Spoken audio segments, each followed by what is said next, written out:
why did I adopt you? Yes. Well, that has to be told by a story. You were born November 30th. Okay, on Christmas Day, on the Christmas tree, your mother put a card on the Christmas tree that said, Dad, we can't handle the baby, the new baby, because I'm working shifts, my husband working shifts, and we got 2 other kids. We can't handle the baby. Would you please take the baby for us for a year, and then we might be able to handle it after that.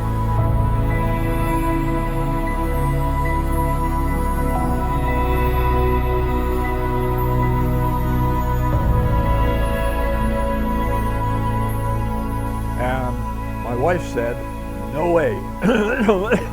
We're 60 years old. We raised our 4 kids. We're not going to start raising a family now. And I said, look, she's my granddaughter. I want her. I'm going to have her. So I took you and I started raising you at 1 month old, getting up at night all the way through, feeding you bottle, changing your dirty diapers, the whole bit, all the way through till the next Christmas. And the next Christmas, our daughter said, look, she's doing great. Why don't you just keep her? So why did I adopt you? Because you are a granddaughter. I wanted you. But I'd always loved kids. But oh boy, look what I got myself into.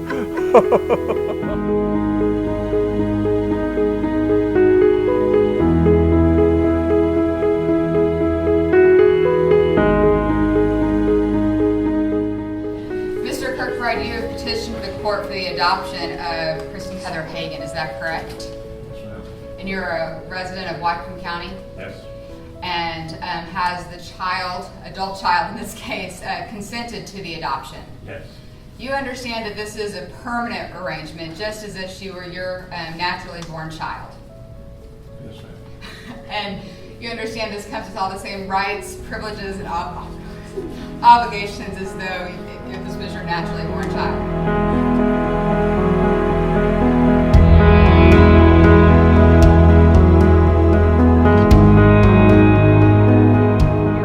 Memory of being my dad. Of being your dad? Oh, yeah. The time I protected you most is my favorite memory. Well, favorite memory, of course, is to get up at night 2 hours when you must have been a little bit old. You were still on a bottle because I was getting up every 2 hours at night, going down. She slept in the room down the hall. And I got up every 2 hours, stuck a bottle in your face, changed your pants, put you down, went back to bed. 2 hours later on the clock, up I get, go down, feed you another bottle, back in bed. All night long, till the doctor finally said, when you must have been 2, and he said, look, knock it off. You can't do that to your dad. He has to get some sleep. So, you quit.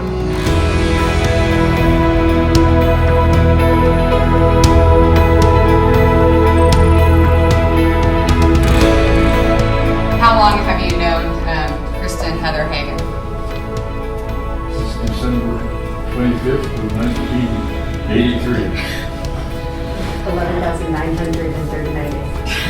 And Ms. Hagen, I understand that you've consented to this adoption. Yes. And you're over the age of 18? Yes. And you're a resident of Whatcom Yes. County, Washington. And we're asking the state of Washington to change your birth certificate name. Yes. But we're not asking for your current legal name to change. Correct. And you understand this puts you with all the same obligations, rights, as you would as though you were his naturally born child. Yes.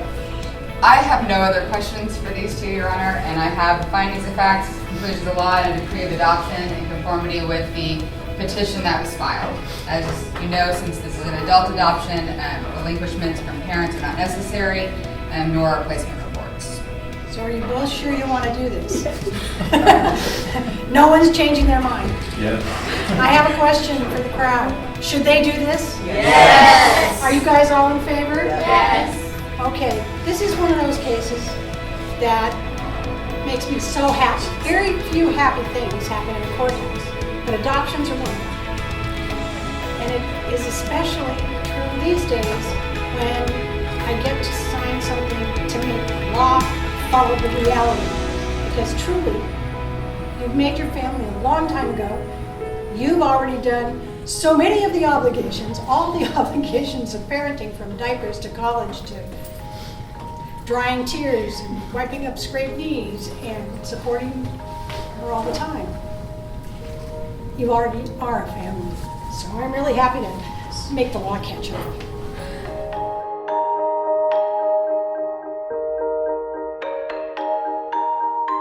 Yeah, what she used to do, she had a temper. She still got a temper, and she gets mad. So we had a family gathering, and out on the back patio, everybody was there, and they had one of these slip and slide things. And so Sister Sue here, she must have been 2 years old. She came running out there, hit it, psh, boom, down and she went, and knocked herself out. So of course everybody's all concerned she's going to have a concussion and what have you. Pick her up, carry her inside. Then Ma, as we always did, if you passed out, you dumped some ice water on you. So we dumped the ice water on you. Stuck my head in the sink. Well, whatever she did, stuck it on the. She got cold water on you, brought you to. In a matter of a minute, seconds, you were okay. Yeah. But you thought, hey, that's a good deal. That's a I get great lots of idea. attention doing that. So right after that, then she started doing it. Every month or so, she'd do something. She'd get mad and scream and holler and bawl and knock herself out. So of course, if you've ever held a baby in your arms that's not breathing, dead, to all intents and purposes, she's dead, nothing. She's not breathing, nothing. And that's what I had to put up with her. So finally we went to a variety of doctors, went to a psychiatrist, child psychologist or something, and he talked to us and he talked to her, and he said, okay, here's the story. He told you, he said, look, that's not going to happen again. You're not going to work because I'm going to tell your parents what to do. I think I was like 4. Whatever you were, about 4. It was Yeah. several years we put up with that thing. Yeah. So he said, look, she's not hurting herself. She's got what we call as a cerebral, not aneurysm, but a cerebral spasm.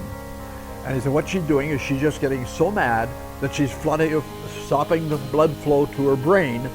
So that shuts the oxygen off, and she knocks herself out.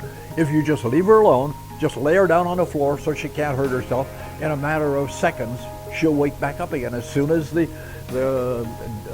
muscles take hold, they'll run the blood back to her brain and the oxygen, and she'll be okay.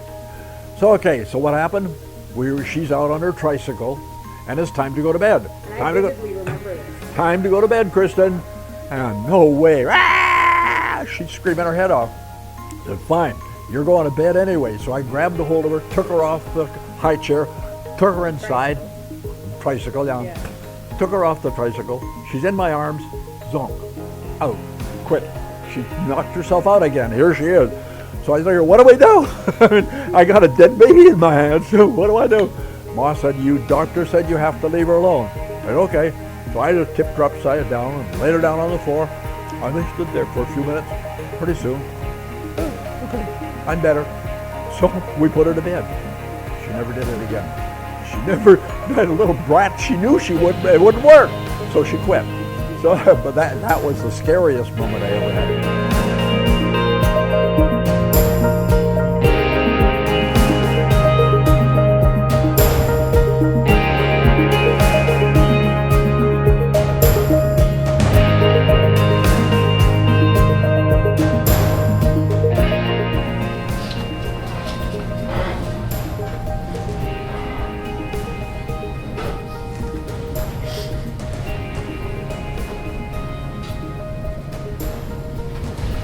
So I've signed your decree of adoption, and I'm signing your findings of fact and conclusions of law.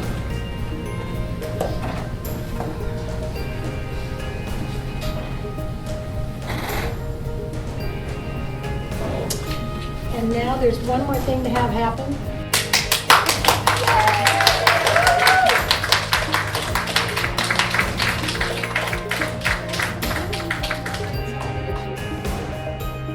So may I present a new father and daughter?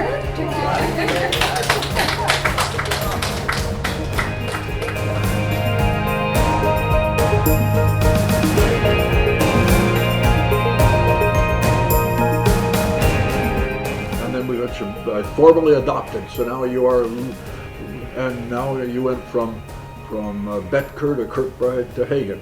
To Kirkbride. To Kirk. To kind of Kirkbride. Now the birth certificate says Kirkbride. Yeah, it goes back to you. That's right. When you were adopted as of November 30th, 1983. Right. That, yeah, your birth certificate. And that's interesting because it shows that the 60-year-old guy had a brand new baby in 1983.